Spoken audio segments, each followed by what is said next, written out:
ये बहुत important topic है, यानी difference between transfer of shares and transmission of shares.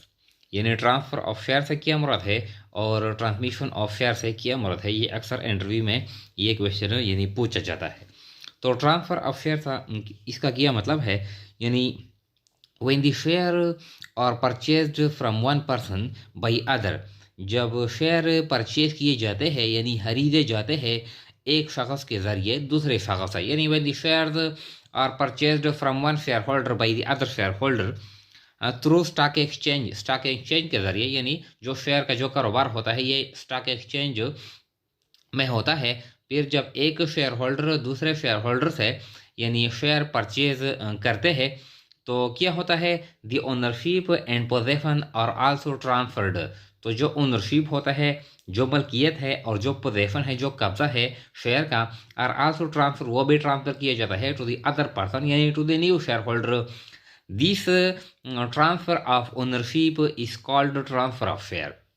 जब एक शख्स दूसरे शख्स से शेयर यानी परचेज करते हैं स्टॉक एक्सचेंज के ज़रिए, तो जो यानी ओनरशिप होता है शेयर का वो ट्रांसफ़र होता है to the new share holder. तो इस ट्रांसफ़र ऑफ ओनरशिप को या ट्रांसफ़र ऑफ शेयर को, इसको कहते हैं ट्रांसफ़र ऑफ शेयर। जब एक शेयर होल्डर दूसरे शेयर होल्डर से शेयर परचेज करते हैं स्टॉक एक्सचेंज के ज़रिए, तो ओनरशिप ट्रांसफ़र किया जाता है from the old share holder to the new share holder. So this transfer of ownership is called transfer of share. Transfer of share इस तरह।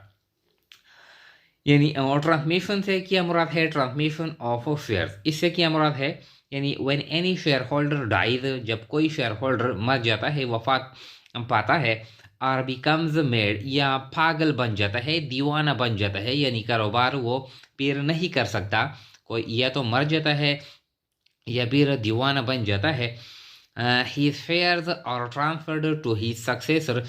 तो जो यानी इस शेयर होल्डर के पास जितने भी शेयर होते हैं किसी कंपनी का, तो वो क्या होता है, ट्रांसफर्ड, वो मुंतकिल किए जाता है टू हीज सक्सेसर, यानी इसके सक्सेसर को, यानी इसके बाद जो आता है, जो वारिस होता है, या तो भाई होता है या बीवी होती है या क्या है, बेटी है या बेटा है। तो यानी इसके बाद जो आता है सक्सेसर, इसका जो सक्सेसर होता है जो बाद में आने वाला होता है, या सन होता है, डॉटर होता है या ब्रदर होता है, बाई कोर्ट के जरिए, यानी जब कोई शेयर होल्डर जिसके पास किसी कंपनी के शेयर मौजूद हो, कोई मर जाता है या पागल बन जाता है, तो इसके पास जितने भी शेयर होते हैं वो यानी शेयर अदालत के ज़रिए इस ये जो शख्स है इसके सक्सेसर को, यानी इसके बाद जो लोग आने वाले हैं, या तो इसका बेटा है या बेटी है या ब्रदर है, ये जो और है, इसको ट्रांसफ़र किए जाता है, यानी ownership of the shares is transferred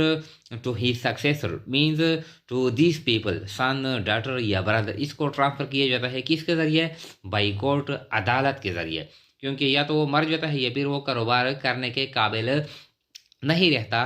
तो अब क्या है, यानी शेयर के जो ओनरशिप है वो ट्रांसफ़र किया जाता है। इट मीन, इसका मतलब यह है, the ownership of share transfer, जो शेयर का जो ओनरशिप है, जो मलकियत है, टू ही सक्सेसर को, यानी इनमें से कोई हो या इसके अलावा कोई हो। This transfer of ownership is called transmission of share. तो तो यानी ये जो प्रोसेस है, इस ट्रांसफर ऑफ ओनरशिप को कहते हैं ट्रांसमिशन ऑफ शेयर।